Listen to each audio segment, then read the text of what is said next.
are not responsible in that sense for our head. We're responsible for what comes out of our mind, but we can't do much about our head, our ears, our nose, etc. For men verily swear by the greater, and an oath for confirmation. A pledge is to them an end of all strife. So if somebody does swear, a lot of people swear on their mother or on their father, that's the end of it, because people will believe, and that ends all strife. In Matthew 26, it goes, and then began he, Peter. So this is just prior to the crucifixion. Began he, Peter, to curse and to swear, saying, I know not the man, and immediately the cock crew.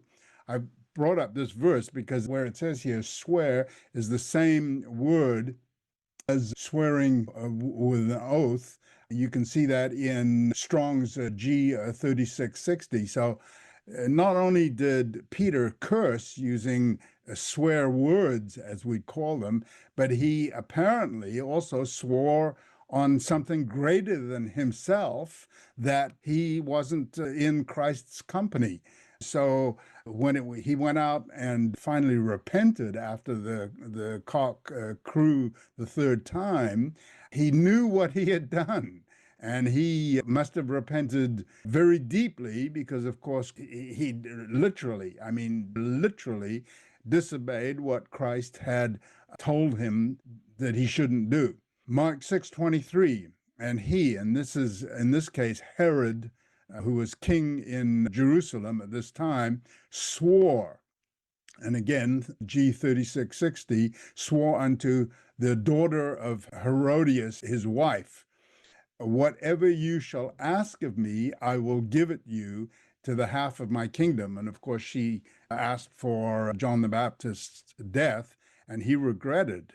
But because he had sworn it, he was obligated to do it. Hebrews 6:13, for when God made a promise to Abraham, because he could swear by no greater, he swore by himself. So God can swear because God is the greatest, and God can accomplish exactly what he says he's doing. And this promise that he made to Abraham, as Katrina just explained, the descendants have been all over the behavior spectrum.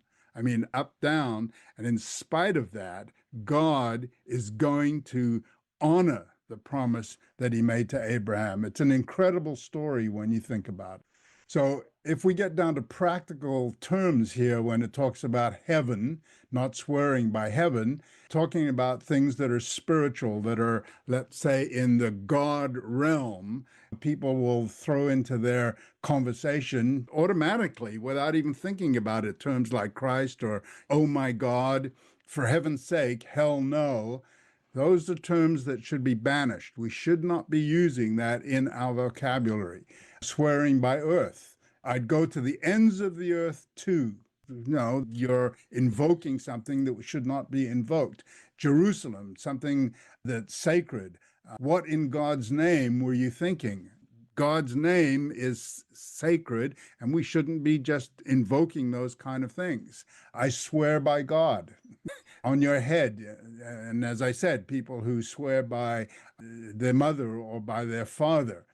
I was actually in a conversation with somebody who was trying to scam me on internet just the last week, in fact. And I said, no, this is not true. And he wrote back to me, he said, by my generation. He was swearing on his head, on his generation, that it was true. Of course, he was a scam. I ended the conversation. Uncover the mystery of Adam and Eve's nakedness. Unravel the ambiguous connection between the Hebrew term for naked and the serpent's subtlety. Join us for this free mini-course and gain a profound new perspective on biblical Hebrew. TheExplanation.com/naked